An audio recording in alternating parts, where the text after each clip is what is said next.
Sœurs et frères, bonsoir. Nous allons voir l'évangile du 4 septembre 2023. Évangile de Jésus-Christ selon saint Luc. En ce temps-là, Jésus vint à Nazareth où il avait été élevé.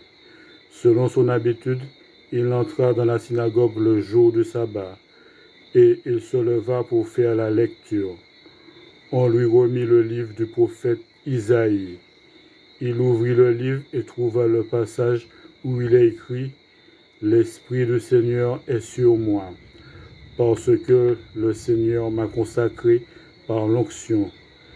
Il m'a envoyé porter la bonne nouvelle aux pauvres, annoncer aux captifs leur libération et aux aveugles qu'ils retrouveront la vue, remettre en liberté les opprimés, annoncer une année favorable accordée par le Seigneur. » Jésus referma le livre, le rendit aux servants et s'assit.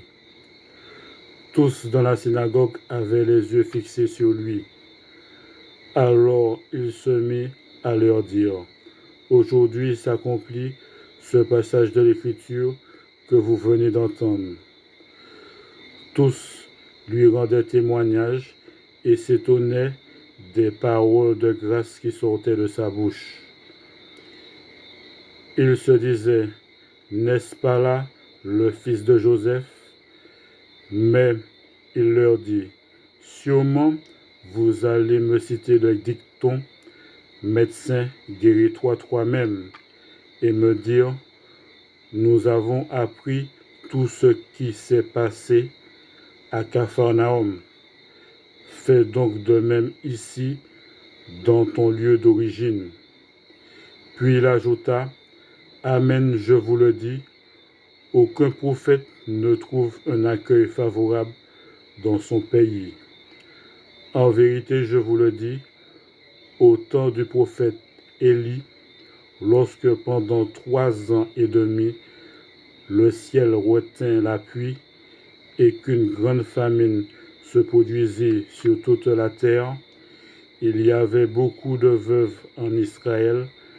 Pourtant, Élie ne fut envoyé vers aucune d'entre elles, mais bien dans la ville de Sarepta, au pays de Sidon, chez une veuve étrangère.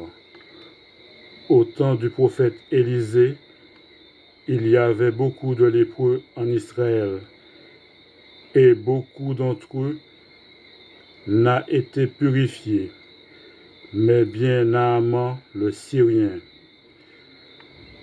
À ces mots, dans la synagogue, tous devinrent furieux.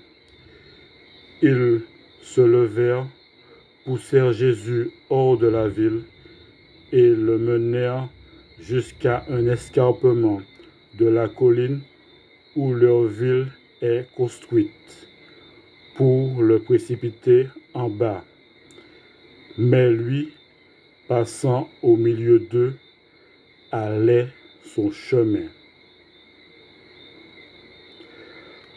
Acclamons la parole de Dieu. Merci bien.